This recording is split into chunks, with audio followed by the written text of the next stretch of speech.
It's Morphin Mania time. I'm Captain Logan, and this is Power Rangers Heroes of the Grid. This is the core box set, and it came out just last year, and since then there has been so much stuff that's come out for this game. It's absolutely overwhelming. I did a video on Geekvolution a couple months ago giving a demo about how to play the game, and it was really in depth. I showed off a lot of my stuff. I've bought everything, and I've been painting, and I've gotten really hardcore into this game, and so I made that kind of a catch-all video where I showed you how to play the game some, but I was also just kind of showing off my collection and talking a lot about the ins and outs of the game. Today I want to do something a lot more basic than that. This is for folks that have either just bought this game or are very seriously considering getting it, and I want to give you a sense of how the game is played and really break it down for you as simply as humanly possible.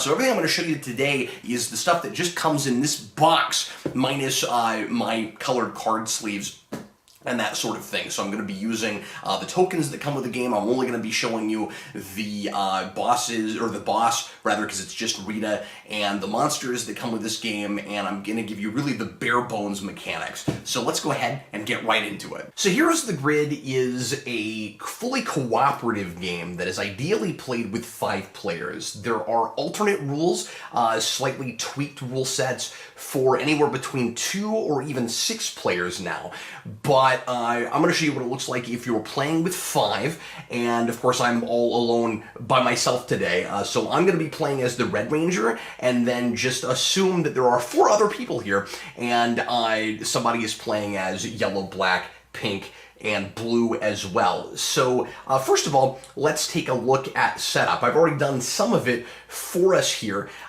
This mat that I set up here, I lied a second ago. This is the one extra thing that I went ahead and threw in, just for the sake of organization, to make it a little bit easier to look at and see what the point of everything is. This was a mat that is a custom job that was put out by Elwin Monsey on the Heroes of the Grid Facebook group, and he did a really remarkable job on these.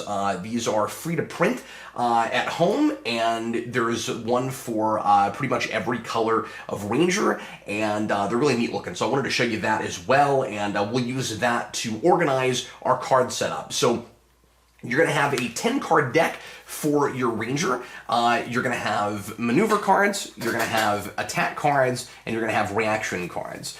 And the point of the game is to defeat the boss at the end without running out of cards completely. Losing cards is how you take damage, and once you're all out of cards, you have been knocked out. You've also got your character card here. Jason has the leadership ability. Once per battle, a Ranger of your choice may reroll any number of dice during an attack. Each Ranger is going to have an ability like that, and most of them are things that you can only use one time per battle. You're going to have your 3 action tokens. Let me interrupt myself here for a second and say that I messed up something pretty important here. I am used to playing just 3-man games. I've played very few with 5 players playing with 5 different Rangers. I do a lot of just 3 Ranger games, or 3 players playing with 2 Rangers each, so 6 Ranger games, and in those you do play with 3 action tokens, but you actually only play with 2 action tokens when you play as 5. So you're going to see me through the rest of this video playing with 3 action tokens. For a 5-man game, it's actually only 2. Your action tokens allow you to move around the board. They allow you to recover, which lets you get some of your cards back from your discard pile, because remember, the point is to not run out of cards. And another of your actions is to fully power up, which lets you put all your cards back in your deck. So that is what those are for. And then this is your reserve energy token. Energy is what you have to spend in order to make a lot of actions and maneuvers happen. And then over here, we have our command track. So throughout the course of the game, whenever we defeat foot soldiers, we've got putties and we've got super putties here. I don't know, my super putties painted, but some of my putties are. Whenever you defeat one of these guys, they go on your command track. And once you have defeated 6 of them, you will get a Zord. And your core set is going to come with the 5 Zords for the original 5 Rangers, the Dino Zords, plus the Dino Megazord.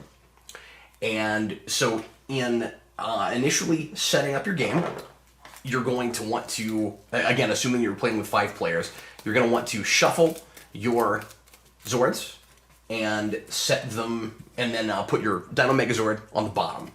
Then you're going to set those over here in this rectangle on your command track. And again, whenever you get 6 putties on your command track, you're going to move this up 1, and you're going to draw a Zord. Once you have gotten all 5, then you'll be able to use your Megazord. And then we're going to want to get our deployment set up. So a regular game is going to see 5 deployments of foot soldiers, putties, each round. And starting in the second round, you're going to have monsters that show up as well. So here's how you set that up. You're going to get these all shuffled up and then make 4 stacks. So 1, 2, 3, 4, 5, 4 stacks of 5. 2, 2, 3, 4, 5, 3, 2, 3, 4, 5, 4. And then in stacks 2 and 3, you're going to put in a random monster. Your initial starter kit, your core box, is going to have 4 monsters. We got Pudgy Pig, we got Madam Wall, we got Bones, and we got Nasty Knight. So we'll shuffle those guys up. 2 of these 4 are going to come out in our game. Put 1 here, and then our monster, or excuse me, our boss is Rita Repulsa. Then we're going to shuffle these up.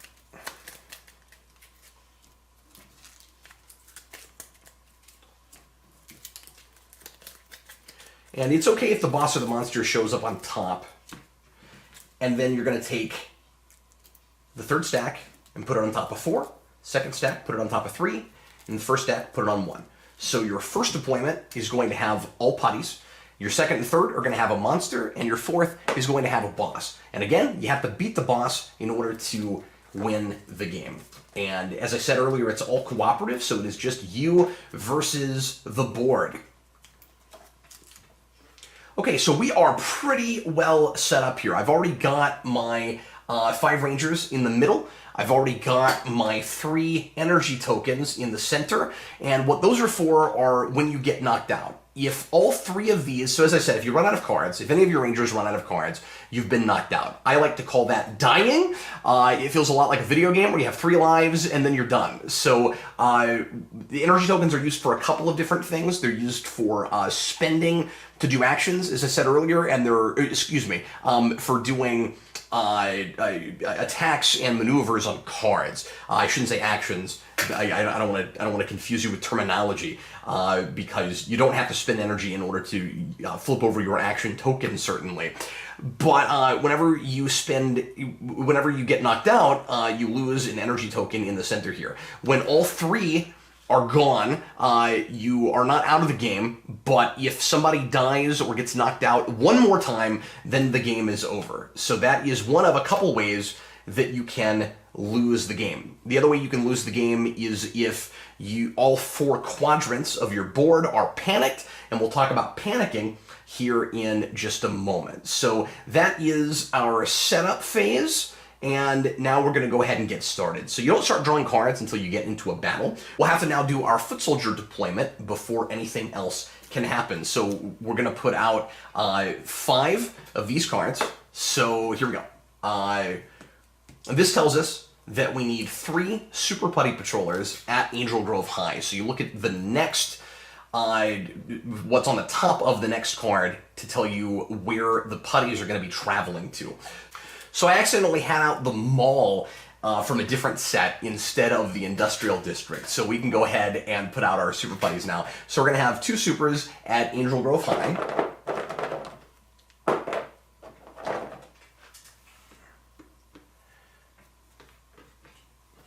And then we're going to have 3 supers at the industrial district.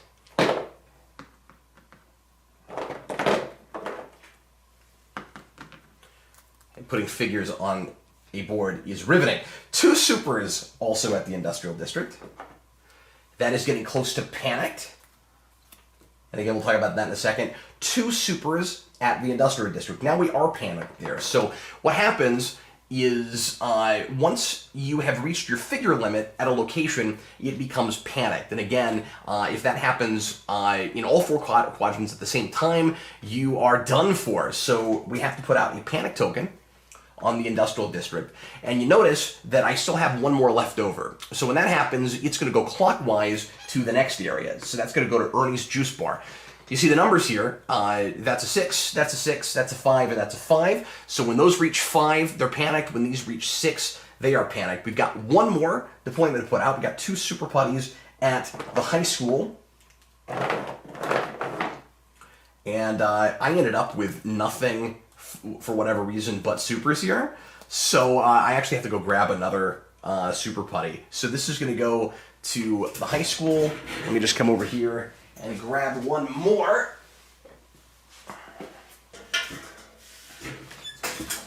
It's always good to have extra putties if you can get your hands on them at the high school. Okay, so there we go. We are pretty panicked for a first round. Now again, I'm not going to play through a whole game, and I'm going solo right now, showing you what a 5-man game is going to look like. So I'm just going to put out a track, a sequence of putties and show you what you're supposed to do in fighting them. Okay, so we have nothing but supers. So let's say that I decided to go to the juice bar. And of course, this would not be my strategy necessarily if I had other people really with me. But I'm just going to go by myself and show you more or less what a fight would look like. So I'm going to go over to the juice bar. That means that I have to flip over an action token. I have to spend that in order to move there. You can go anywhere you want to on the board. You don't have to do a certain number of steps to get anywhere. Whenever you move to any place on the board, you have to flip over an action token. You also have to flip over an action in order to initiate the fight. So we're going to do that, and that means I only have 1 left over, which I could use to move somewhere else. And I would need someone to come with me then in order to initiate the fight, because I can't do that now. I've only got 1 left. The other thing I could do at the end is I could recover, and I'll show you what that looks like as well. So I'm going to fight this one lonely super putty, and we've got his cards right here. So he's going to come out and do just a putty pummel on me. So the first thing we're going to do in setting up this fight is we're going to put 2 energy tokens in the shared energy pool. And that is a very silly name for the place where everybody uses the same energy from.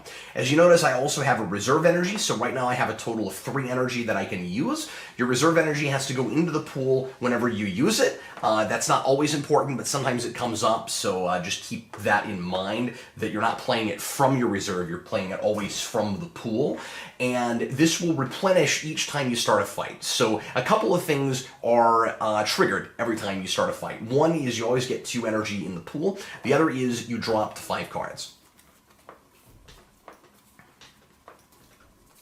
So the Rangers always go first. And whenever you're playing with multiple people, it's not a matter of whose turn it is to play when. It's a matter of the Rangers having a turn and then the enemy having a turn. So whenever it's the Rangers' turn, anybody can play a card. You can only do 1 attack per turn, but any Ranger in the fight that's actually there with you. So let's say Billy came with me. Now whoever was playing as Billy would also be able to fight this putty with me. He also would have access to the energy in the shared energy pool. And again, it wouldn't be a matter of I get a turn and then he gets a turn. It's a matter of he and I get a turn. Together, we talk about what we have and we determine what course of action we want to take. And so it's important to keep in mind that because this is a cooperative game, there's really no reason to hide your cards. You can keep your cards right out in the open so that everybody can see what you have, and they can help you determine a strategy if you want to, or you can keep your stuff close to the chest so that you can try to impress your teammates when you come up with a really great idea. But you always want to be communicating, sort of like working in a kitchen with line cooks. So we're going to go ahead and attack this putty pummel. There are a couple of things that foot soldiers can have on you that make things more difficult. If it's fast, that would mean that the enemy gets to go first, but because they're not fast, I will get the first throw. Also, sometimes when you have multiple cards in a sequence, a card can be guarded, which means that you can't attack it until you defeat the enemy that's next to it that is guarding it. Alright, so here we go. This is going to hit me for 3 damage if I can't defeat it. It is a health 3 right now, and again, if somebody else was with me, I would have more options, but I'll just play from my hand right now. I'm going to try hitting it with a Tyranno Slash, I think. So I'm going to put that in my discard pile. I'm going to spend 1 energy in order to play that card. And so we've only got 1 left in the pool, and I've still got my reserve. I'm going to throw 3 dice.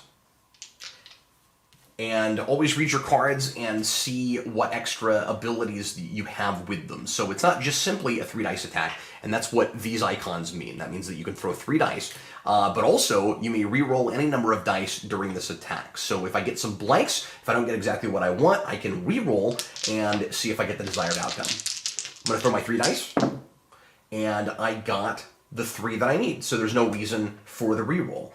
So that's 2 damage, plus 1 damage against this health 3, and you only have to match it. You don't have to go any farther over it. So 3 to the 3 defeats it. Okay, so it's gone. And then what would happen if there were more cards in the sequence is, let's say there were more putties there than just the 1, is then this would resolve. So even though it's been defeated, it still is in the sequence. It would resolve, and then I would get the next attack. So nothing happens to me because I managed to beat that card, and then I get to play again. So you always get, the Rangers always get to throw the first attack unless a card says fast, and we'll look at fast probably here in a minute. And also, you get 1 more throw at the very end of the turn. So that's how that works. I've defeated the Super Putty. He would go on the command track, and again, once I get 6 on the command track, then I would get a Zord. And the first Zord here, if I were to draw this, is Mastodon. Exhaust this card to immediately remove 1 foot soldier figure from any location and place it on the experience track. I always call it the command track. I guess it's called the experience track. Whatever. Terminology. So this is really helpful, of course, because it helps you to get less panicked as quickly, and it also would let you get a Zord faster. So let me talk for a second about your Ranger ability versus a Zord. So Ranger abilities, as I said earlier, usually you can play once per attack. Some of them are ongoing, they're not all the same, but generally speaking, it's once per battle. And that's any battle that you do during a turn. So if you do 3 battles, you can keep using leadership, but only once per battle.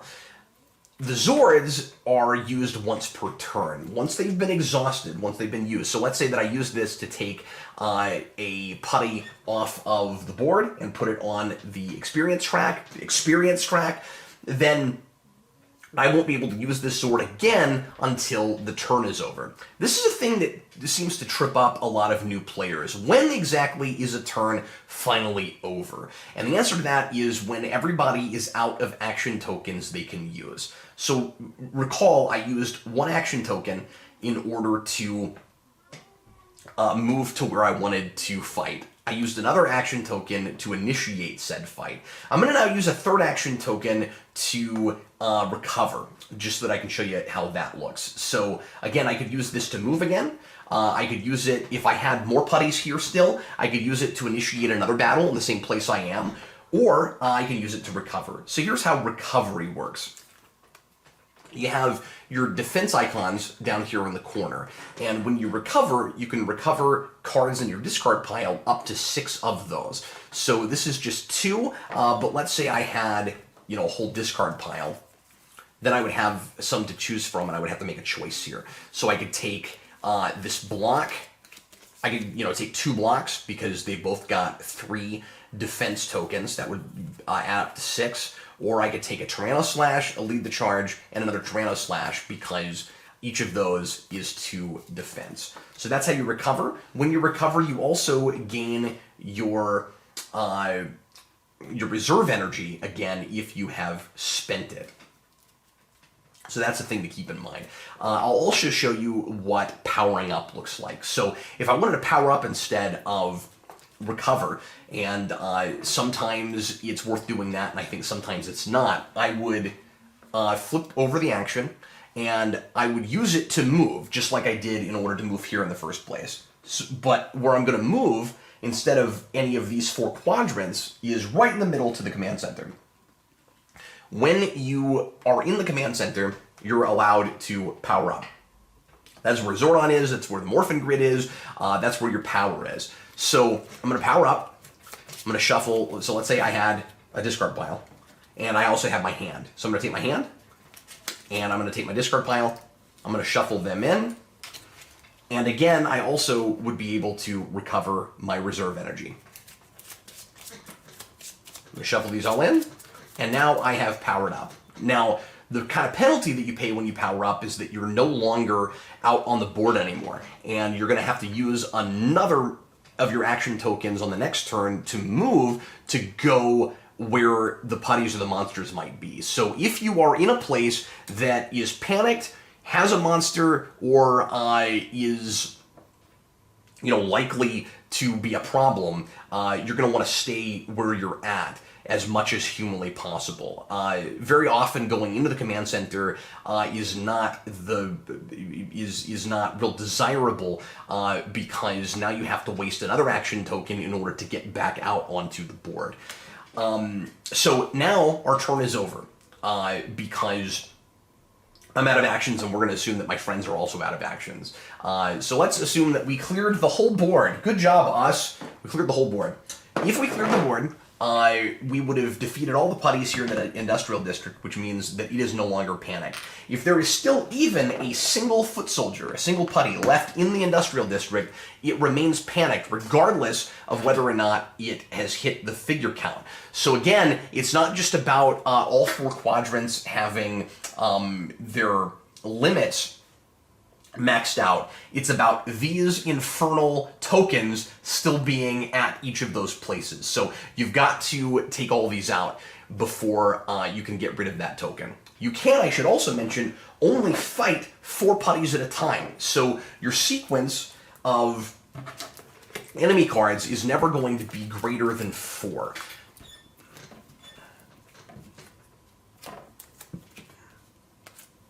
So this is what a maxed out sequence is going to look like for putties. For monsters, there can be monsters and putties, and you'll actually see 2 rows. But for just your foot soldiers, this is the most that you can have. So let's say we had 5 foot soldiers at this location.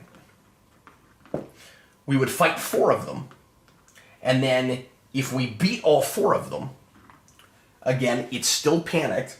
Or let's say we did it, over here at the juice bar, right? Let's say this was panicked, and we defeated. Let's say we defeated all 4 of these. Okay, we defeated all of these. Good job. Good us, right? And then there's 1 left. We would need to initiate again. So let's say I'm here. I did that. I played an action token to move. I played an action token to initiate the fight. I would have to use 1 more action token, which would not give me the ability to recover or power up, in order to attack 1 more time to try to take this guy out. So that would be the only way we would be able to clear Ernie's juice bar in that situation. Okay, everybody with me so far? Now what I'm going to do is I'm going to show you how, I should show you how taking damage works. and defending, because we haven't done that yet, and then we'll take a look at a monster battle. Okay, so let's say I'm fighting a couple of super putties here. And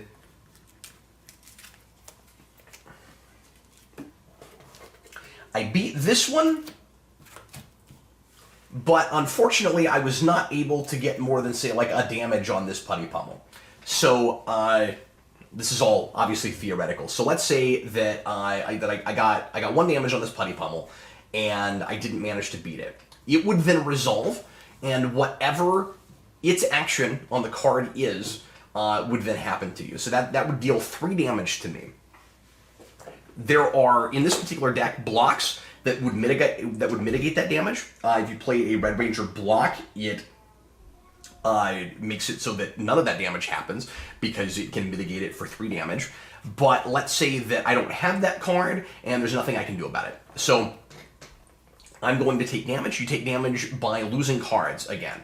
And you, once again, like we did earlier, we're going to need to look at the defense tokens the defense icons in the bottom right-hand corner. So that is 2 defense, and we have to take 3. So we're going to want to draw 1 more card, and that is 2 defense. If that was 1 more defense, that would be a total of 3, and both cards would have to go in my discard pile. Because that is more than the number that I have to take, I don't have to put that in my discard pile. I only have to put it on the bottom of my deck. So I end up only losing 1 card for the 3 damage that I took. Let's try again. So let's say that I got hit by... Let's say I got hit for 4 damage. Let's do that. There's 3 defense for the Dragon Dagger, so I lose that card. And 1 defense, that's 4. If that was 2, I'd put it on the bottom, but because it's 1 and that equals up to 4, I have lost that card. And that's how taking damage works. Okay, let's take a look at a monster battle. So I showed you how to do a deployment. So we won't do a whole deployment again. We'll just take a look at... Where did I put my deployments? We'll just take a look at monsters, okay? So I have to put out a super, another super, a couple of supers, and Pudgy Pig at Angel Grove Park. So 2 supers and that monster at Angel Grove Park. So let's go get him. And we can also take a look at the other enemy figures for the core set. So this is Bones. This is Nasty Knight. This is Madam Woe. Somehow I think I have 3 commentaries on that episode on Geekvolution and Morphin Mania. I don't know how that happened. And there is the aforementioned Pudgy Pig. So Pudgy Pig is going to go to Angel Grove Park. And then here's our boss. Here's Rita Repulsa. And she'll come up a little bit later, and I'll show you how to grip with her. We'll just put her over here for now. So we got 2 super putties and a monster. So we're going to need to get out our Pudgy Pig deck. We do that right now. Everything in this game has its own deck. This plays a lot like a cross between a standard board game and a collectible card game, which is one of the things I love about it. Pudgy Pig has 8 cards. We're only going to face 4 at a time. If we can't beat all 4 of them, so the sequence is going to look a lot like what you saw earlier with the putties. But if we can't defeat all 4 cards, we'll have to come in and fight him again until we can finally beat a total of 4. So here are his cards. Anytime, both with monsters and with putties, with foot soldiers, if you see fast, the fast card always goes to the front. And what fast tells you, no matter how many fast you have on the board, is that the enemy gets to go first, as I mentioned earlier. And so then, and that's whether the fast, in a monster fight, whether the fast comes with the monster or comes with the putties. So now, we're going to put out our super putty cards as well. So we've just got 2, and they put out a Swarm Attack and a Putty Pummel. So the foot soldiers are always going to go underneath the monster cards, and they can help when they have guard to reinforce cards both next to them adjacent and also above or below adjacent. So we only see one guard card here in this particular sequence. That's Salad Fork Stab, and that card is going to be guarding Butter Knife Cutter and this other Butter Knife Cutter, which means that I can't attack either of these cards until I've defeated this one, unless I have something in my deck that allows me to get around guard. So now we're seeing both a fast and a guard, so I'm glad both of those came up. If one of these cards had guard, they would be guarding the card right next to it, unless it's a guard, because guards can't guard guards. They would guard they would guard both the card right next to them and the card right above them. So if this was a guard card, it would be guarding Butter Knife Cutter, and I wouldn't be able to attack that until I took out both of these cards. So since Ravenous Hunger has fast, it is, and again, no matter when this comes out, it has to go to the front. Anytime you see fast, it always goes right to the front of the sequence. So unless I have something that allows me to attack first, like a card that lets me do that, or something that lets me get around fast in some other way, this is going to attack me first and do whatever its whatever its action is. While this card is in play, Rangers cannot play cards with an energy cost greater than 0. So the good news there in this particular instance is, even though I can't play cards greater than 0, I at least don't get attacked right away. So this is going to resolve first, which takes away essentially one of my turns, because as you noticed earlier, I got to attack first last time, but I would not get to do that this time. So as we did last time, we want to make sure to put 2 energy in our shared energy pool, and we want to make sure to draw up to 5. And then let's do one more attack, just to make this fun and show you how the game is played. So Butter Knife Cutter I can't attack because it is currently being guarded, and Mighty Morphin Red isn't going to have really any way for me to get around that guard. So that's going to do 3 damage to 2 different Rangers when it resolves, and it looks like it's going to resolve unless one of my compatriots here had something to help me get around that. Pink Ranger is really good for that. She has at least 1 card that lets you get around guard. But just for the fun of it, let's go ahead and attack Salad Fork Stab. That is a 3 health card. There's a couple of different ways that I could handle this here. I've got the Tyranno Slash, which we used before. I've got the Power Sword, which is kind of overkill right now. That's a 5 dice attack that allows us to add 2 dice to the next attack that any Ranger performs. This is a great signature attack. And we also have Blade Blaster. Blade Blaster is an essential card that nearly every Ranger in the game has some variation of, if not just a straight-up Blade Blaster. And the way it works, and I'm not going to tell you about every card, but I'll tell you about this one because it comes up a lot, and it's a good thing to keep track of. So it has an X in the corner instead of your normal number that would tell you how much energy you have to pay in order to play the card. For however much energy you use to play this card, you get to do that much direct damage to a card, and there's a lot of direct damage in this game. So most of what we're seeing are dice rolls.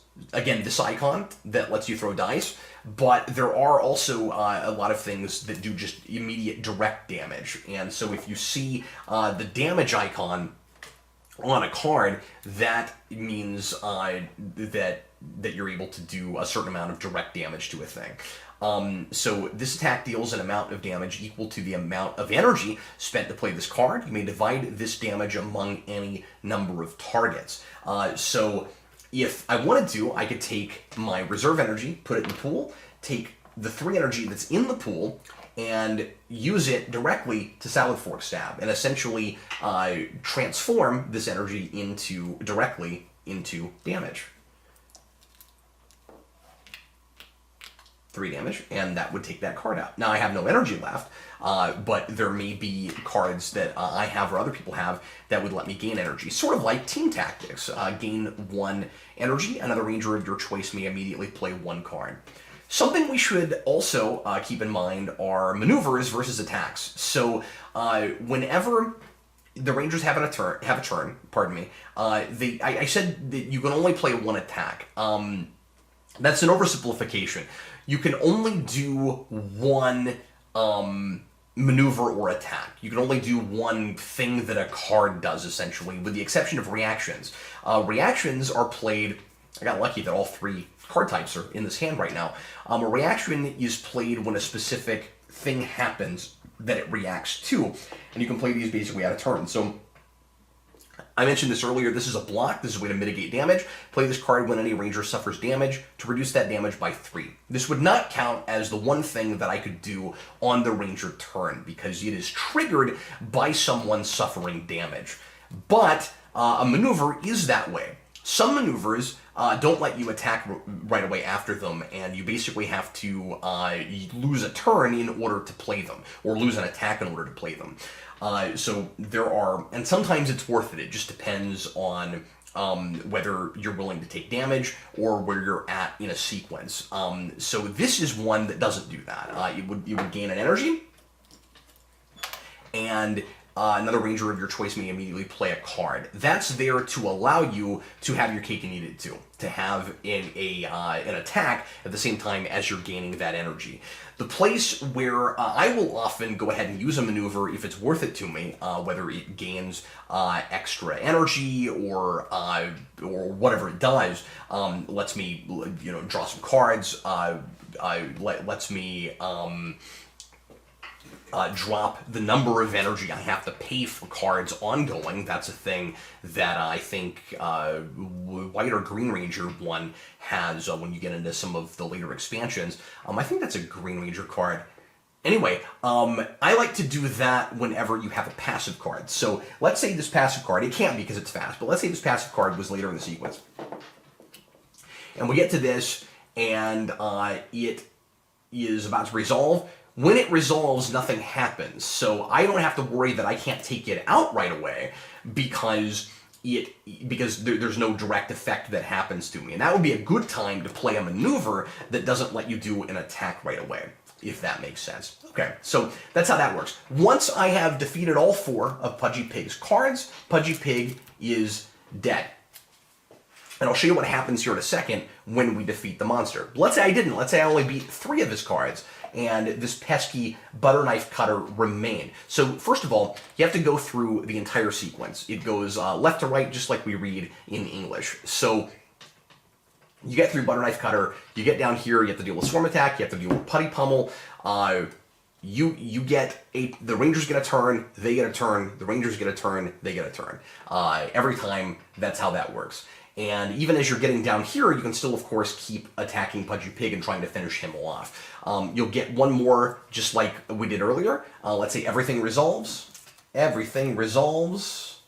You get one more attack at the end, and to try to take this out. And let's say it doesn't. We don't manage it. Let's say that we tried to beat him and we failed. So then we would have to initiate again. Let's say I had the actions to do that, and I just stay right where I'm at, and I would initiate. So I had to move to get there. I had to flip over an action token to initiate, and let's say, oh man, I didn't beat Pudgy Pig. That sucks. I got to do it again. Okay, so the sequence is not going to stay looking the way it does. The sequence is going to completely reset. Let's say I didn't beat these super putties. And let's say I only took out 3 of Pudgy Pig's 4 cards. This is now Pudgy Pig's discard pile. So I beat 3 of them, but I didn't beat this one. So I'm going to put this at the bottom of his deck, and then I'm going to put out 4 more Pudgy Pig cards. Salad Fork Stab, Ravenous Hunger, Salad Fork Stab again, there's so many of those, and Butter Knife Cutter, and then 2 more, but different, Super Putty cards. Now, even though, so you have to defeat 4 cards no matter how many times you have to fight them. So I have already defeated 3 of Pudgy Pig's the 4 cards that I have to beat of Pudgy Pig. There's 1 more I've got to beat, but there are 4 there. So I only have to beat 1 of these. So let's say I took out this Salad Fork Stab. By the way, this would be fast. It would move in front of that card. let's say that I beat this card. Now Pudgy Pig is finished. But the fight is not. You have to get all the way through the sequence. Everything still has to resolve before you can actually take Pudgy Pig off the board and finish this off. So you still have to deal with all of this stuff. But I have defeated him now because I beat that one last card that I needed to beat. That now is in his discard pile and he is done. So when Pudgy Pig leaves the board, a couple things happen. First of all, if you didn't beat all of the foot soldiers, and by the way, we should have a panic token here, of course. And I didn't mention this earlier. So panic tokens come out when either you have reached the figure limit in an area, or when you or when a monster or a boss comes out. So immediately when a monster comes out, your area is going to be panicked. When you defeat that monster, it is not panicked anymore, and it doesn't matter if you beat all of the putties, contrary to the rule when there are just putties. I defeated Pudgy Pig, he's done. I defeated these guys, or I didn't defeat these guys, but they run away. So if I beat the monster, but there's still foot soldiers left, they're going to run away. And you are going to immediately, even though you didn't put anything necessarily on the command track, when I'm still calling it a command track, you get a Zord for defeating a monster.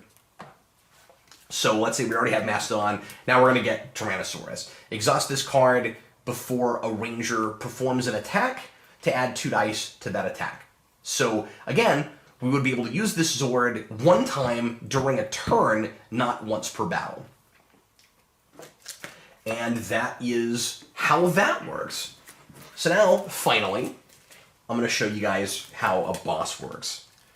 Assuming that you can get that far. Because, of course, the challenge is to keep yourself from becoming panicked while you're having to deal with monsters. Okay, so we're going to look at our deployments again. Where did I put my deployment cards? Here they are. Okay, so there's another monster. So we're going to say that we, cleared the board, and usually this isn't going to happen at this point, but it'd be amazing if you did. So you defeated your first monster on the second turn, and then you'd have your third deployment. You'd put out, again, 5, and in the middle of that would be Bones. So we have Bones. He goes, let's say, here into the high school, and then actually he'd go to the park, because that's the next card. And then let's say we beat him also, so he's done. And now we have to put out the boss. Now it is possible, and it does happen sometimes, to still have a monster on the board when the boss comes out. It doesn't matter if you beat all the monsters, you only have to defeat the boss. So as long as you're not fully panicked, as long as you don't have 4 of these pesky tokens on your board, there is still hope, because all you have to do is beat the boss to defeat the game. However, unlike a monster, it is impossible to defeat a boss in one single turn, because instead of a discard pile of 4, you have to give it a discard pile of 6. So we go all the way to the bottom, and we get out our boss. And our boss is, of course, Rita Repulsa, and she is going to go to the juice bar. And let's just, for fun, say that she goes to the juice bar with 3 regular putties, because for whatever reason, regular putties didn't come out at all in the deployment that we did at the beginning. And again, remember that the way you can tell when a turn is over, because this is the thing, like I said, that really confuses people a lot, is when everybody has used up all of their action tokens. Okay, so now I'm going to use an action token to go over to Rita.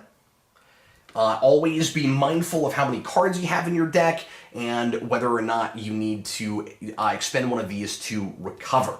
And now we're going to put out Rita's cards and show you how to fight her. Okay, so just like monsters, she's going to have 8 cards, but like I said, you have to beat 6 of them.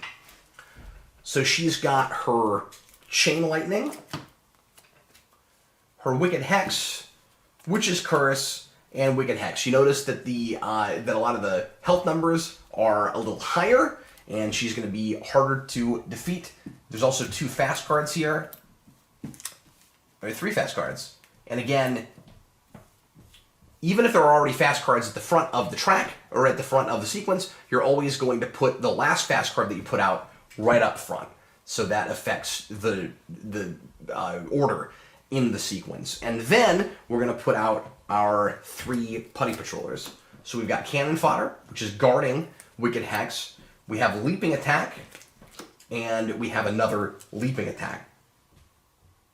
So now we need to try to defeat Rita, and I'll go through this very quickly. So, like I said, you cannot possibly beat her in 1 turn, because even if you beat all 4 of these, you still have to deal with 2 more of them after this. So let's say we beat all 4, and then let's say we have our discard pile now of 4, and we'll just leave these out and pretend like we got the same ones the next time.